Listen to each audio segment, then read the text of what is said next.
You're listening to Paul Anderson. This is the Sideshow Podcast.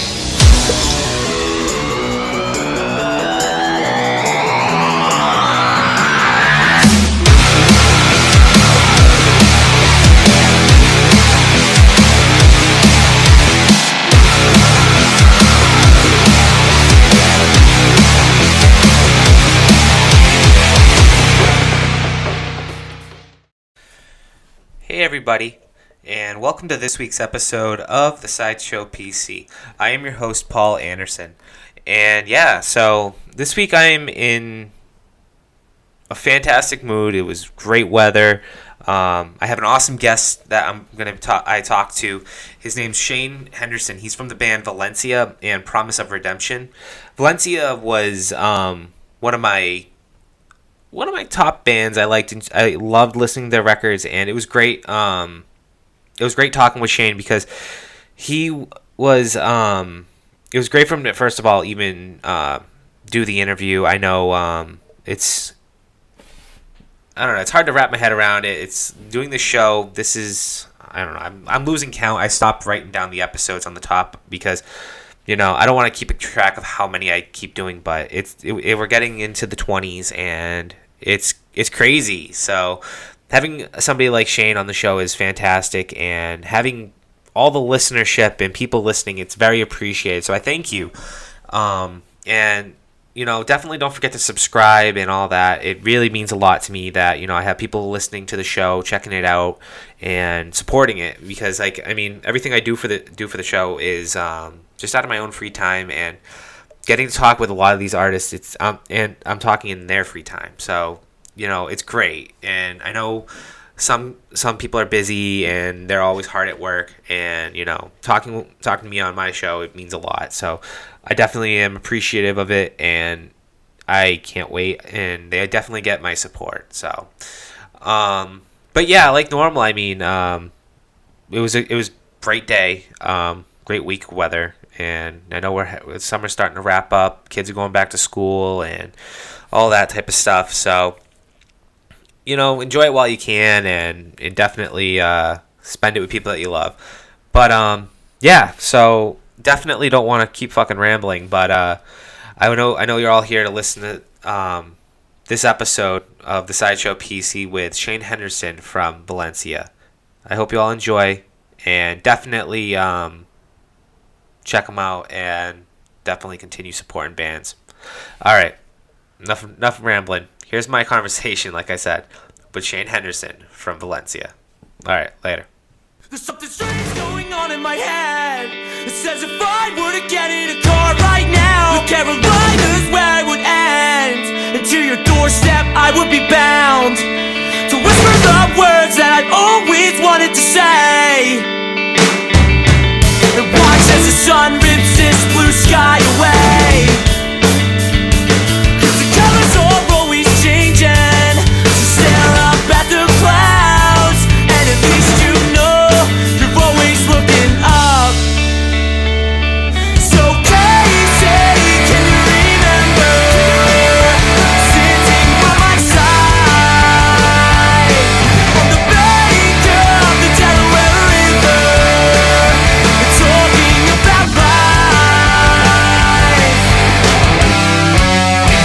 Don't forget about the blue sky, sunrise, and all the space between. It's amazing how a girl like you could affect a guy like me. And all the pictures and memories.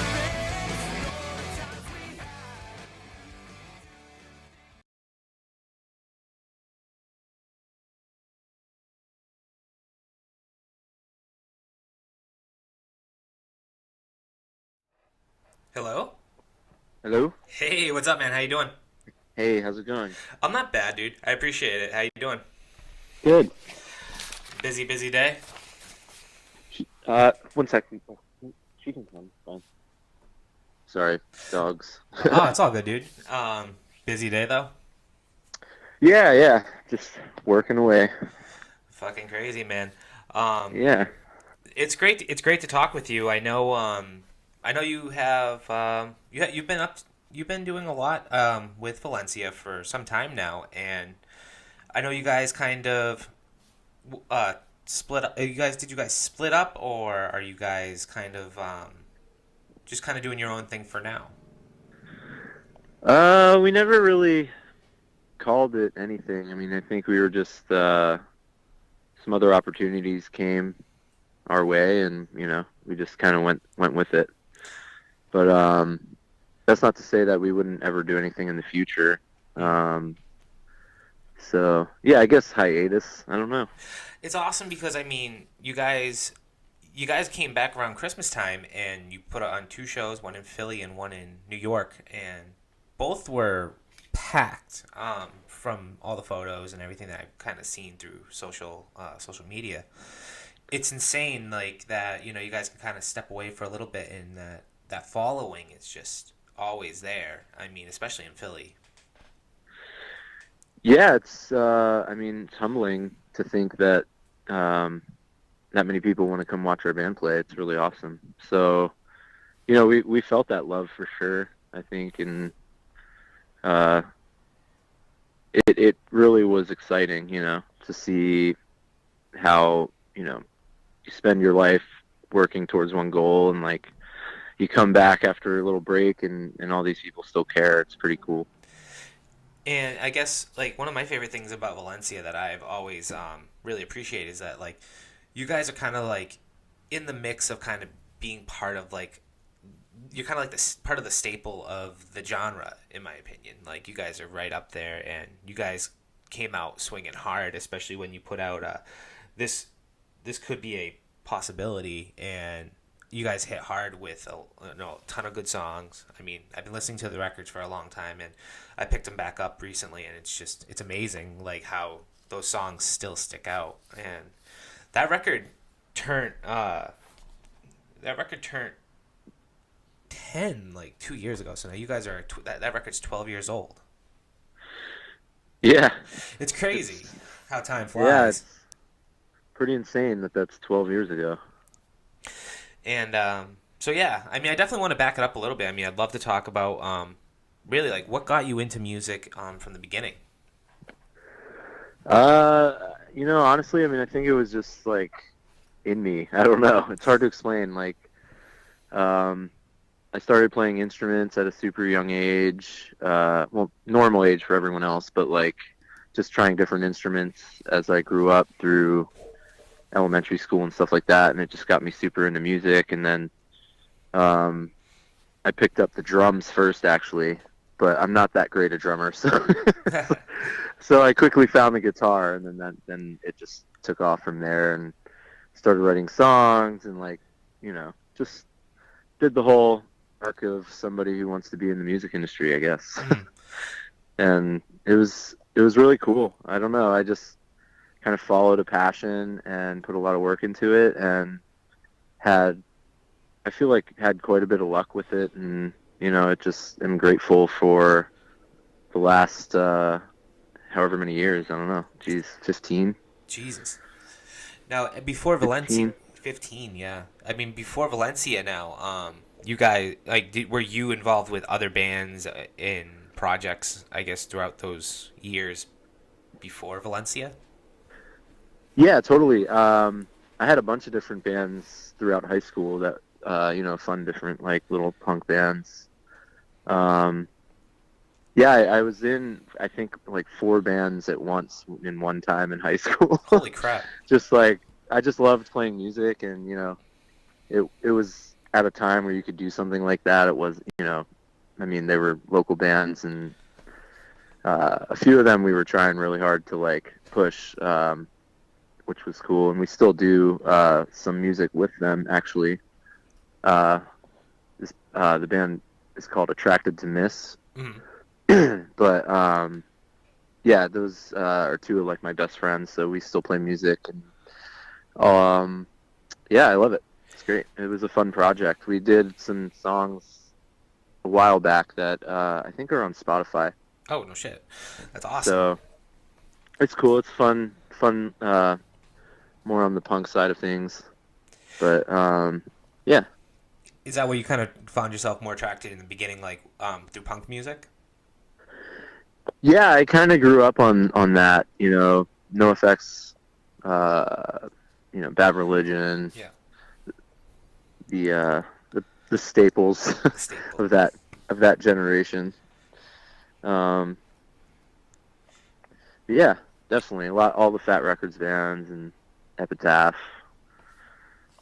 It's crazy. It's crazy for that time too. I mean, like, I feel like a lot of people that come from your genre, like, that's really like the bands that kind of started them off, and just to kind of like the evolution, I guess, of music, how it's what it's kind of turned out to today. What's your, I guess, I don't know if you've listened to anything that's kind of currently kind of going on in today's music genre, but just curious on what your opinion is with like what the music is like today to pretty much when you first started really being into music, learning about like, especially like the Fat Records and bands like that. What's your opinion on the music scene today?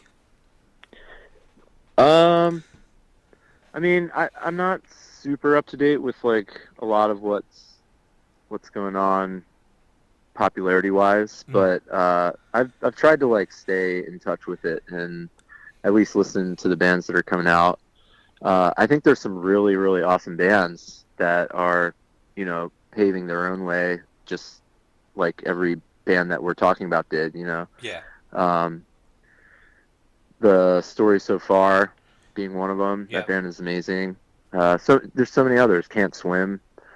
The Wonder Years, I could keep going. There's a lot of really, really awesome music out there. I think the difference is that a lot of the younger bands are utilizing technology more, and it's kind of showing like in the productions and the live shows. True.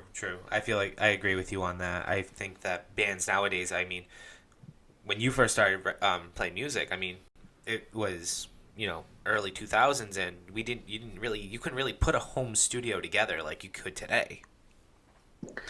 Yeah, I mean, you could do like the crappy little 4-track or 8 tracks, but in terms of Quality. technology today and quality and ease of purchase, I think it's great. I think it's great. I think it pushes music into a new generation, and I think it'll just continue to get better. And it's all taste, like what you like is what you like, and it's probably some stuff you won't like, but like I just said like a million times. Should I keep saying like? It's all good. But yeah, I mean, I think it's great when people utilize the technology that's out there and grow and learn, and music should be enjoyed, by all who play it and listen to it. So True. I don't think anybody should ever hate on any type of music. Like, I don't listen to EDM, but I'm not going to hate on somebody who's successfully doing that, because there's people out there who enjoy it, and that's cool. No, I think that's great. And music is therapy, and it should be enjoyed. And there's songs I don't listen to or really like, but I'm not going to like hate on it, Yeah, exactly. I mean, a lot of people do different things for different reasons. I mean, that was one of the things, like, I guess when I was growing up in the music scene too. It's like, I think a lot of people are really trying to call one another out in a way where it was kind of like, well, you're not really into that, or you're not really into this, and you're a fake, or whatever the case was back then. And like, now you kind of take a step back years later, and it's like, well, hey, that's kind of what that must have been what they were into at the time. And whether some people feel that way, it's fucked up. If we're in reality, it's wicked fucked up. Yeah, I mean, people are going to be people. Oh yeah, no. I guess a good question I have for you, I mean, is when you were growing up, were there influences, I guess, outside of like other music artists? I mean, like in your family that kind of drove you into music to kind of either start playing an instrument or start singing, and that were really positive, I guess, in getting you into the music industry?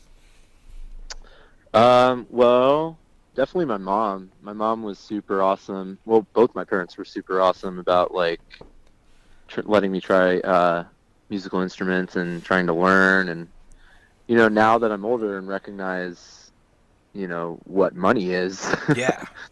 and understand that that's like a sacrifice that they made to enrich my life, I'm extremely grateful for that because it allowed me to pursue something so awesome as what I've done and am doing, Yeah. So that's like, my parents are definitely the most influential there. My brothers too. I mean, my brothers passed down music to me, and they were like, "You need to hear this." So I was, hearing all these awesome artists at a super young age, Mhm. and it kind of paved the way for my taste almost. But I'd say like the first time I ever like picked up a musical instrument, I was just like hooked from the start. I don't know how to even explain it. It was just, I just kind of knew, Do you remember? Knew it was a passion. At least I knew I was like passionate about it and loved it. It was fun. Do you remember what the first artist was? I guess that kind of for you that really that you fell in love with as a kid. Like, as when I was growing up, like one of my favorite bands growing up was the Goo Goo Dolls, and I know, and Oh, cool. and Yeah. it was like one of those bands that like at a young age. I mean, I'm 28, and so I must have been like, I don't know, 9, 10 years old, but I loved them. They're fantastic. They're fantastic. Yeah. And to this day, I'm 20. Like I said, I'm 28 now, and it's like I still listen to their records on occasion. And it's like, that nostalgia. Like that was Right. one of my favorite bands. Did you have one of those? I guess. Yeah, totally. I had a bunch actually. I mean, mine were like Green Day, probably was one of the biggest ones. Blink, obviously. Yeah. But I think earlier on it was probably Springsteen. Okay. Yeah. I can get down with that, man. I mean, I remember getting born in the USA. My mom had it, and it was one of those records you put on. Was there a Springsteen album that stuck out to you? Well, all of them did, to be honest. But I think Nebraska stuck out the most to me for some reason. But then Born to Run. And then it just kept going. Fuck yeah, dude. It was like every album. I mean, there's like some, I mean, like an artist that has that many songs, you're not going to love every single one of them. It's just like a matter of logic. You know what I mean? Exactly. Unless, I don't know. I don't know how to state that correctly, but you know what I'm saying? Like, Exactly. No, I understand. Now, outside of Valencia, I know that you've done some solo work. Or you have another project? It's called Promise of Redemption. Am I correct saying that? Yeah, I have two actually. I have one called The Future Perfect, Mm-hmm. and then I have Promise of Redemption, which actually I've been doing POR since before Valencia. Oh, really? But that's kind of essentially how I met the guys. Well, playing local shows and stuff with that one band I mentioned, Attracted to Miss. We played a bunch of shows with Brendan George and JD's band. Yep. And that's kind of how I met the guys. And then we just started playing together and became Valencia. And yeah. Now when you started now what like that project? I mean, do you try to focus the writing style a little differently? Like, do you focus on different things compared to what you were doing with Valencia? Like, or do you really kind of focus on anything like more or less on your personal life, or kind of like outside, like more current events? Is there anything that you primarily try to focus on, I guess? I kind of write just mostly events kind of stuff. I've dabbled since I've stopped playing with Valencia so much. I've dabbled in different kinds of songwriting and trying different things, but I think my natural like inclination is to just like write about what's happened. Okay. Or yeah, I guess so. I don't know. That's a tough question because there's like, when you sit down to write a song, it's like, what are you feeling? You know what I mean? Mm. So it changes like on a daily basis for me. When you enter into a studio, how do you approach the songwriting process? Pretty much from beginning to end. Do you walk in with, when you go into a studio, do you kind of come in with songs that are all kind of finished, polished, ready to record, or do you kind of tinker while you're in studio? It's actually a little of both. But But for a band that's like doing it on a budget or is on a label, time is money. So like if you look at it in that sense, as a band, Valencia would mostly have everything written and even demoed out, even down to the harmony. And then at least we did this for Dancing with a Ghost, and we did quite extensively for We All Need a Reason to Believe. Maybe not as much with This Could Be a Possibility, but we did record the album and then go back and work on it and fix some things that we wanted to fix, and then that was what was released. But for the most part, we, like, for album 2 and album 3, we went into the studio with pre-recorded demos and did some more pre-production with whoever was producing the album, and then we'd get down to recording it. And the recording process, when you're on a budget working with a producer and an engineer, is pretty awesome because your focus is on the part and the instrument you're playing, and you don't have to worry as much about the engineering or what's going on behind the boards. It's like giving up a little bit of weight, because as somebody who's an engineer now and a producer now, and I've been doing my own stuff, like the last POR EP that I just put out 2 Julys ago, I recorded, engineered, mixed, produced, did it all. Wow. So like the difference is, I think you have a little bit more energy to put towards focusing on doing cool parts or cool layering or cool whatever, you know what I mean? Totally. Just sprinkling the song with great production, basically. Now, you've been doing engineering for a while now, you say? Yeah. That's awesome. I mean, I've talked with Nick Diener from the Swellers, and he started doing that as well. And I was just on tour with his brother, actually, Jono. Oh, no shit. That's awesome. Yeah. I love the fact that, like, a lot of people that are in bands, like, I mean, you guys, you're a perfect example. It's like you were a touring band and you were in a touring band, and then you kind of go into being an engineer or a producer for some. And it's crazy because, like, taking one step and going into another. And I guess from your years of experience, I guess what's one of the best things that you can definitely bring to the table being on the other side of things, I guess? Yeah, well, having that knowledge is always going to be better. Knowledge is power. So it's just a matter of finding the balance between allowing yourself to give up a little bit of creative control, which sometimes for some people isn't as easy, because they hear things a certain way and want it a certain way. But for me, I think if you're going to put multiple talented people in a room, I think that's always going to be better than just one mind, personally. I definitely agree. I love it. I love that. I love that's the direction people go in, and I think it's definitely beneficial. You can't.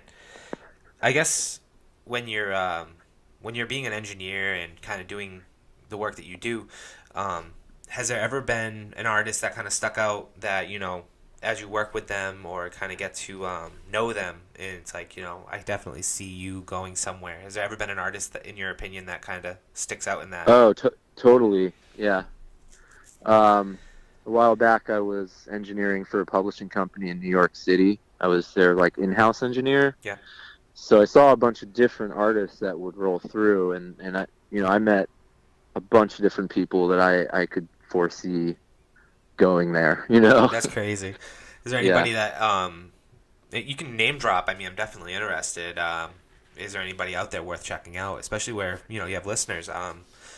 They should go out and check them out. Yeah, I have my buddy Sasha Banks. I don't know. He's basically a songwriter. I know he has his own project as well, and I might be spacing on the project name at the moment, but he was incredible. Nice, man. Hey, if you have anything, just shoot me a message and we can I'll post it up.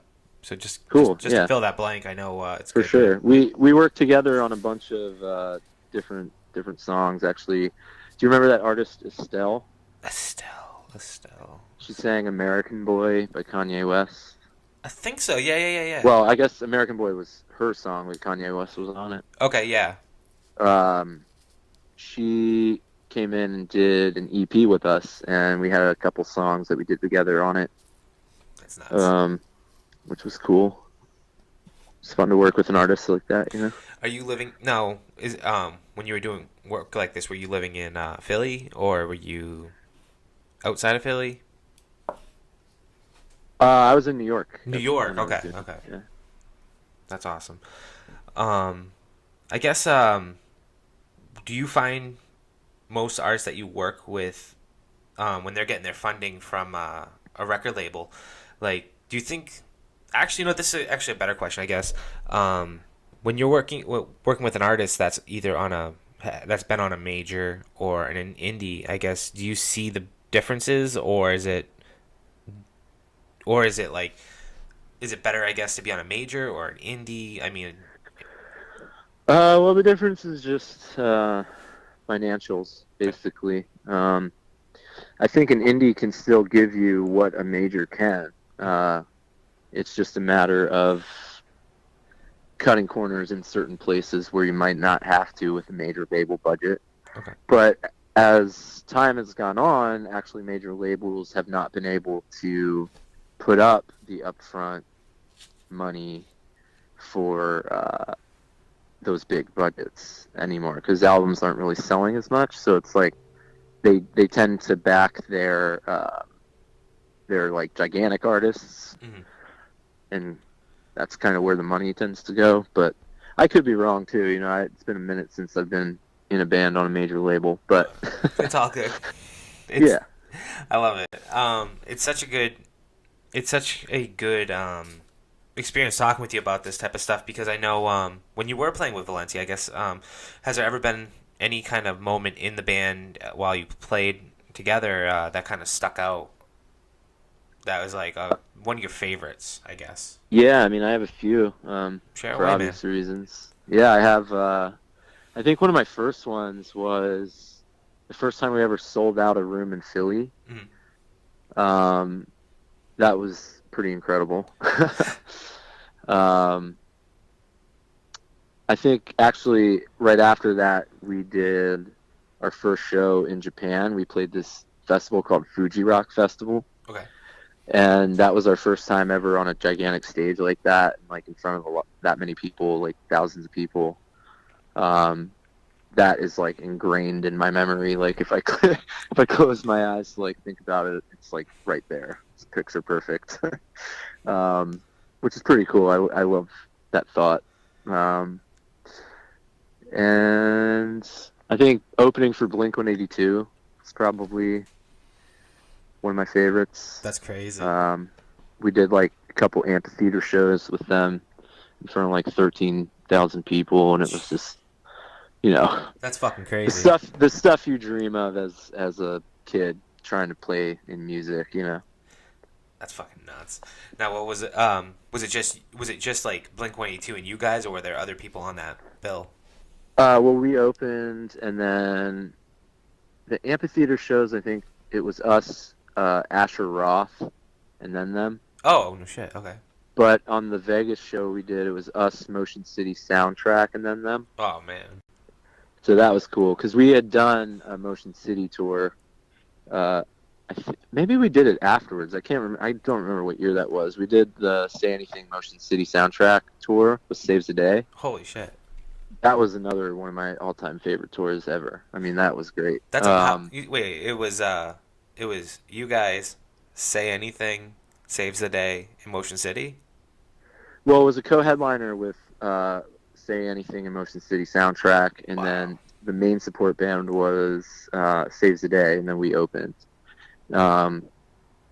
It was, you know, it's That's like three of my favorite bands. Yeah, no kidding. Three of my favorite bands back to back to back. So it was pretty awesome. Like if you pulled that tour out right now, I mean, you could sell big venues. Like, I mean, they could sell big venues even without us. Yeah, exactly. No, I know, but I'm just saying, like, that's I totally get it though. That would be fun. I would do that tour again in a heartbeat. oh, I bet. I mean, it's fucking I would insane. literally drop everything I'm doing right now and go on that tour.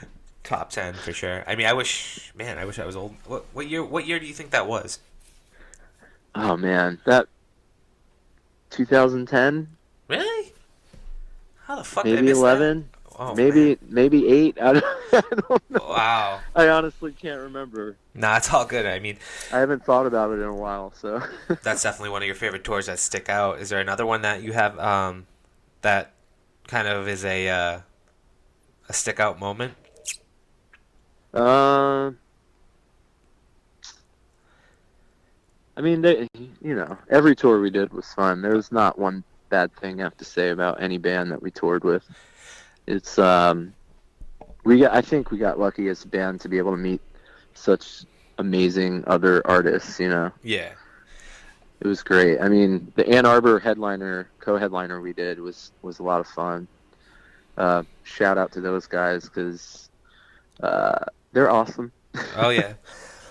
One of my favorite memories that I had with Valencia was I'm from outside of Worcester, Massachusetts, and I was visiting Philadelphia, and it was like a last minute thing that got told to us, but you guys were playing with Bayside and the Color Fred, and it was outside of this like brewery, and we walk in, it was a free show for everybody, and there was this fucking like skiing ramp in the middle of everything, and it was Winter snowing. Jam. Yeah, that was Radio 104.5 Winter Jam. That's it. Yeah, and yeah, that's fun. your guitar player, I guess, like cut his hand and fucking Oh, it was so cold you couldn't feel his fingers. just bleeding all over the And place. he must have like shredded his cuticle or whatever, and it was. I remember that it was like super bloody, Yeah, it was like just like he was blood. in a hardcore band. Yeah.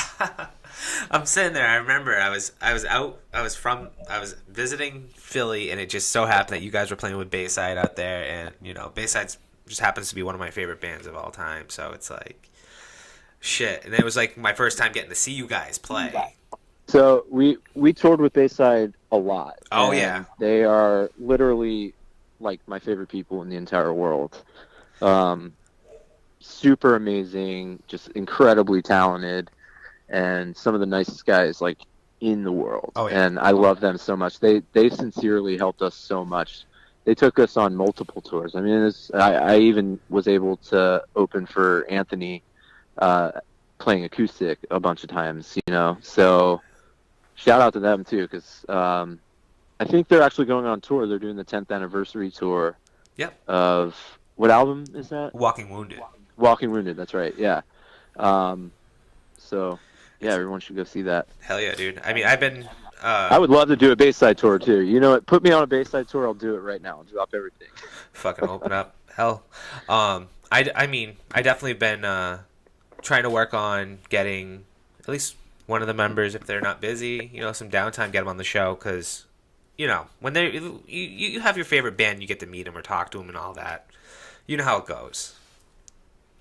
You have questions, and you definitely want to learn a lot more than you already know, and sometimes you may not even know. So it's cool. It would be a great opportunity.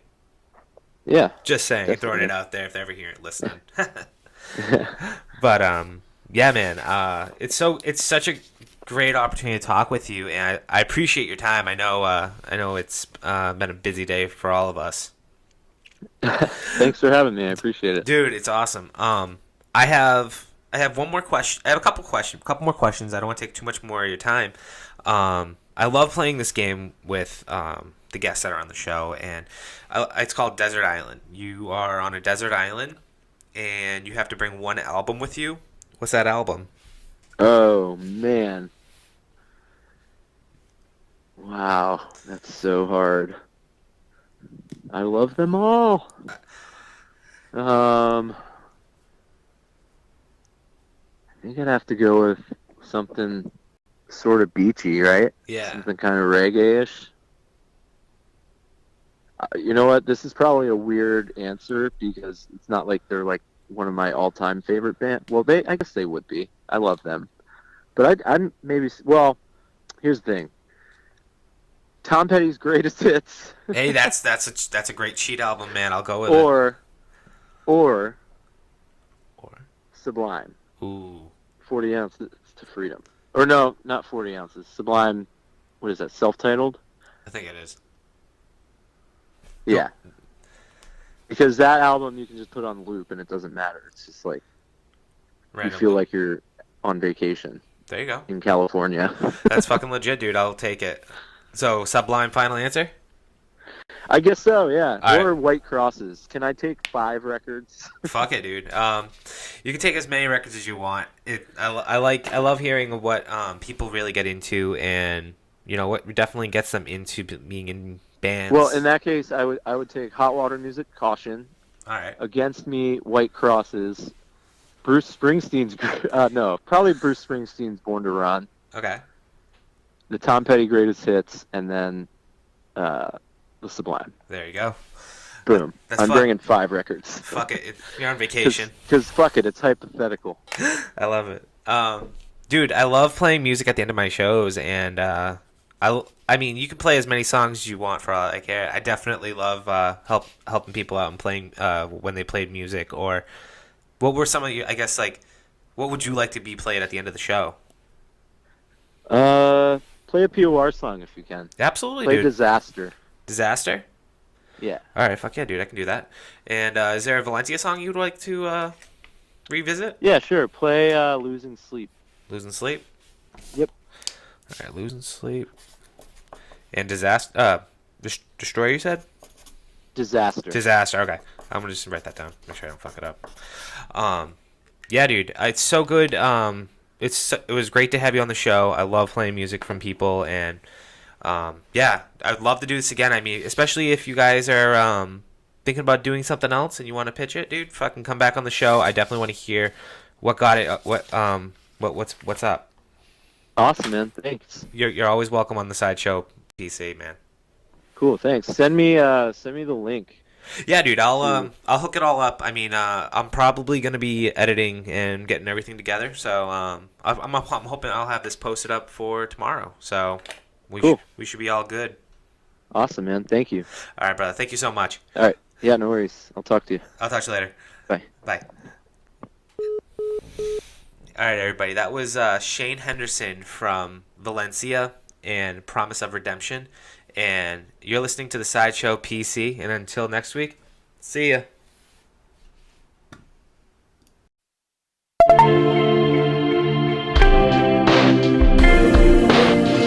Been going crazy, thinking it's all in my head. How we've been flying towards the same descent, circling the drain until the means can justify the end I need. Self-destruct, I'm giving up.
sleep these days.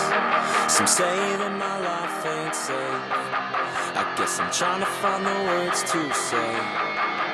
And maybe I'm tired.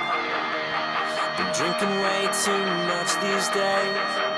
I can't even remember my face until I wake up in another state, in a town unexpected. I see myself as I'm changing shape. I'm like a coward who changes face. I'm turning myself in today. I gotta finish what I start. Give me the chance to speak my mind. My opinions are the social time. If it's you for you and I for I, one of us is gonna leave here blind. You know I won't give up without a fight. Even if I'm the one who's wrong and you're who's right. It's not right to be brought down by words from an unknown mouth. They think that they figured me out, but they don't even know me. 'Cause this is taking a turn for the worse, as we showed up in a blacked out hearse, ready to carry my soul away and bury my body. So if you check the weather report, then why the fuck are we driving north? You know we're headed into the storm to finish what we started. Just give me